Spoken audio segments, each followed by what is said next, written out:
Hello friends, welcome all in the 15th part of chapter number 9 differential equation from 12th science NCERT. Last સેશનની અંદર આપણે સુરેખ વિકલ સમીકરણના base પર ક્વેશ્ચન્સની વાત કરીને આજે આપણે એ રિલેટેડ સ્વાધ્યાય જે છે એને કમ્પ્લીટ કરીશું. ઓકે, સો આજનું સેશન સ્ટાર્ટ કરીએ. બટ સેશન સ્ટાર્ટ કરતા પહેલા જો ચેનલ સબસ્ક્રાઇબ કરવાનું બાકી હોય તો સબસ્ક્રાઇબ કરજો અને બેલ આઇકન પર ક્લિક કરવાનું ભૂલતા નહીં, જેથી ફર્ધર વિડીયોઝ માટે તમને નોટિફિકેશન મળતી રહે. ઓકે, સો લાસ્ટ સેશનની અંદર આપણે 13 નંબરના ક્વેશ્ચનની વાત કરીએ, રાઈટ. સો આજે એનાથી આગળ કન્ટિન્યુ કરીએ નંબર 14. સો 14 નંબરની અંદર પણ તમને ક્લિયર અત્યારે ફોર્મેટ દેખાય જ છે કે dy by dx plus 2x by 1 plus x square y square equals to 1 by 1 plus x square whole square. તો અહીં p of x જે થશે એ થશે 2x by 1 plus x square અને q of x જે થશે તે 1 plus x square whole square. તો IF શોધી લઈએ. Integration px dx 2x by 1 plus x square dx. તો અહીંયા ક્લિયર થશે કે ભાઈ log માનાંકમાં fx ને 1 plus x square જે છે એ તમારું IF આવી ગયો. તો બંને બાજુ તમે IF વડે ગુણાકાર આપી દો તો 1 plus x square dy by dx plus 2xy equals to 1 by 1 plus x square. કારણ કે એક એક કેન્સલ થઈ જશે ઉપર નીચે. તો અહીંયા d by dx of 1 plus x square into y equals 1 by 1 plus x square. સંકલન લઈએ તો d by dx of y into 1 plus x square equals dx by 1 plus x square. એટલે y into 1 plus x square is equals to tan inverse x plus c. આ થઈ જશે તમારો વ્યાપક ઉકેલ.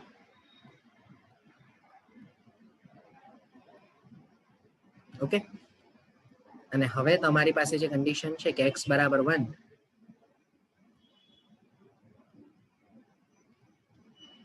ત્યારે y બરાબર 0, તો 0 બરાબર tan inverse 1 plus c imply c ની કિંમત minus pi by 4. તો માટે y into 1 plus x square is equals to tan inverse x minus pi by 4. Right everyone? તો આ તમારો વિશિષ્ટ ઉકેલ થઈ જશે.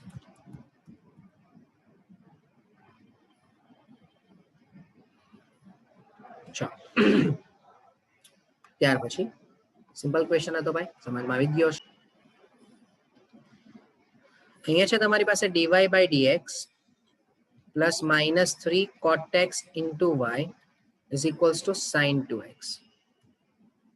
તો અહીં p of x બરાબર minus 3 cot x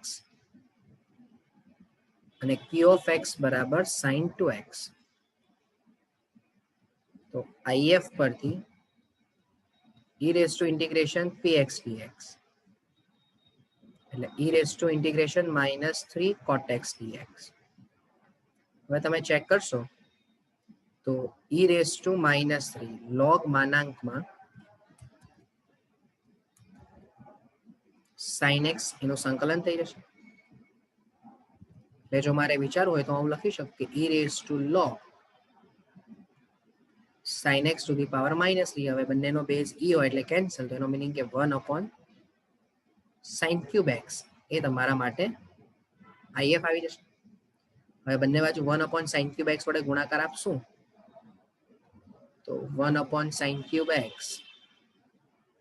dy by dx minus 3 cot x upon sin cube x into y અને equals to sin 2x by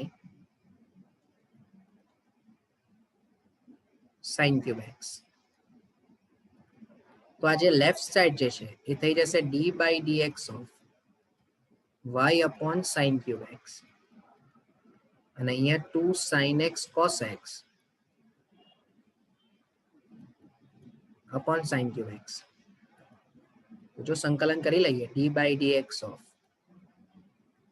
y upon sin cube x dx equals to 2 cos by sin એટલે cot x into cosec x dx. Right? So અહીંયા તમારી પાસે થઈ જશે અહીંયાથી આ વિકલન સંકલન કેન્સલ એટલે y by sin cube x equals to -2 cosec x. Right? So માટે y by sin cube x equals to -2 cosec x plus c. બરાબર. હવે આને એઝ ઇટ ઇઝ રાખવું હોય તો આ તમારો અહીંયા વ્યાપક ઉકેલ થઈ જશે. બરાબર છે.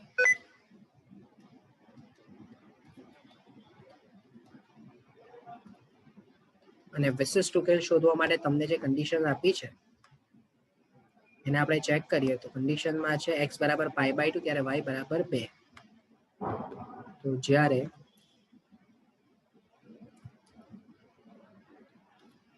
x બરાબર π/2 ત્યારે y બરાબર 2 તો 2 pi sin cube π/2 -2 cosec π/2 plus c.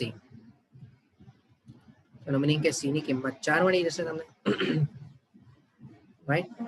તો માટે y upon sin cube x is equals to -2 cosec x plus 4. જો હું y ને કરતા બનાવી દઉં તો y equals -2 sin square x plus 4 sin cube x. આવો કંઈક જવાબ મને મળી જશે. ઓકે, ને આ થઈ જશે તમારો વિશિષ્ટ ઉકેલ. સો હોપ કે આ પણ ક્વેશ્ચન સમજમાં આવી ગયો. બહુ સરળ ક્વેશ્ચન છે. રાઈટ. નેક્સ્ટ પર જઈએ. હવે આમાં જુઓ ભાઈ, આપણે જે અત્યારે સ્વાધ્યાય કરીએ છીએ તે સુરેખ વિકલ સમીકરણ પર આધારિત સ્વાધ્યાય કરીએ છીએ. બરાબર. તો જ્યારે તમને આ કુટ પ્રશ્ન આવશે તો એ કુટ પ્રશ્ન પણ કેવો હશે? કમ્પલસરી સુરેખ વિકલ સમીકરણ પર આધારિત જ હશે. બરાબર. તો જો શું કહે છે કે વક્રના કોઈ પણ બિંદુ xy આગળના સ્પર્શકનો ઢાળ, હવે આપણને બધાને જ ખબર છે કે સ્પર્શકનો જે ઢાળ હોય એ હોય dy by dx. એ બિંદુના વાયામના સરવાળા જેટલો થતો હોય કે કોઈ પણ બિંદુ આગળના સ્પર્શકનો ઢાળ એ બિંદુના વાયામના સરવાળા જેટલો થતો હોય તો ઉગમ બિંદુમાંથી પસાર થતા વક્રનું સમીકરણ શોધો. બરાબર. રાઈટ. તો યામના સરવાળા જેટલો શું થશે ભાઈ? તો કે dy by dx બરાબર x plus y થઈ ગયું. ક્લિયર? હવે છે ને ભાઈ આને બે રીતે થઈ શકે. તમે x plus y બરાબર આદેશ લઈને બી કરી શકો. બરાબર. અને નહીં કરવું હોય તો અહીંયા તમે વિચારો તો આ dy by dx minus y બરાબર x થઈ ગયું. તો અહીંયા ક્લિયર દેખાશે કે p of x બરાબર -1 છે અને q of x બરાબર x છે. તો જો હું if શોધી લઉં તો integration px dx. So e raised to -1 dx તમે વિચારો એટલે e raised to -x એ તમારું if આવી ગયું. e raised to -x dy by dx minus e raised to -xy is equals to e raised to -x into x. તો અહીંયા ડાબી બાજુ થઈ જશે d by dx of y e raised to -x equals x e raised to -x. તો સંકલન કરી દઈએ તો integration d by dx of y e raised to -x dx integration x e raised to -x dx. તો આ બંને બાજુથી અહીંયાથી સંકલન વિકલન કેન્સલ, અહીંયા આપણે ખંડસ્થ આપી દઈએ તો હવે ડાયરેક્ટ લખતા આવે આપણને કે u as it is e raised to -x નું સંકલન e raised to -x upon -1 integration x નું વિકલન 1 અને e raised to -x નું સંકલન e raised to -x અને -x નું પાછું સહગુણક એટલે -+ 1. તો y e raised to minus x equals minus x e raised to minus x. અને અહીંયા ફરીથી minus e raised to minus x plus c. હવે જો તમારે વિચાર કરવો હોય તો બધામાંથી e raised to minus x લઈ લો બહાર, તો અહીંયા c e raised to x થશે. એટલે x plus y plus 1 બરાબર c e raised to x. આ એકદમ સરળ તમારો વ્યાપક ઉકેલ આવી ગયો.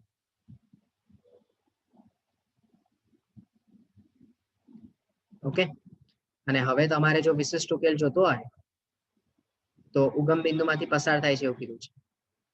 ઓકે, જે ઉગમ બિંદુમાંથી પસાર થાય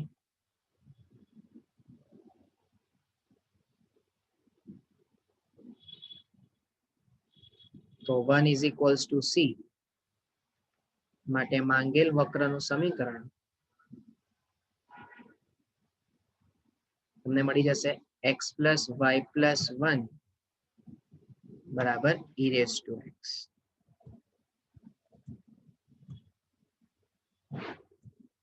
રાઈટ, આ તમારો આન્સર થઈ જશે. નેક્સ્ટ, સો ઉપરના જેવો જ સેમ ક્વેશ્ચન છે કે કોઈ પણ બિંદુના યામનો સરવાળો, ચલો કોઈ પણ બિંદુના યામનો સરવાળો એટલે x plus y એ સ્પર્શકના ઢાળના મૂલ્ય કરતા એટલે કે dy by dx કરતા 5 વધુ હોય એટલે +5 હોય. તો અહીંયા તમારે શું વિચારવું પડે, તો કે dy by dx minus y is equals to x minus 5. Okay, તો px જે છે તે -1 થઈ જશે અને q of x જે છે તે x minus 5 થઈ જશે. બરાબર, તો if શોધી લઈએ. તો e raised to integration px dx integration dx તો e raised to minus x થઈ ગયું. તો e raised to minus x dy by dx minus e raised to minus x y is equals to e raised to minus x x minus 5. તો ડાબી બાજુ first of all થઈ જશે d by dx of y e raised to minus x is equals to e raised to minus x x minus 5. ચલો બંને બાજુ સંકલન વિચારીએ તો e raised to minus x x minus 5 dx.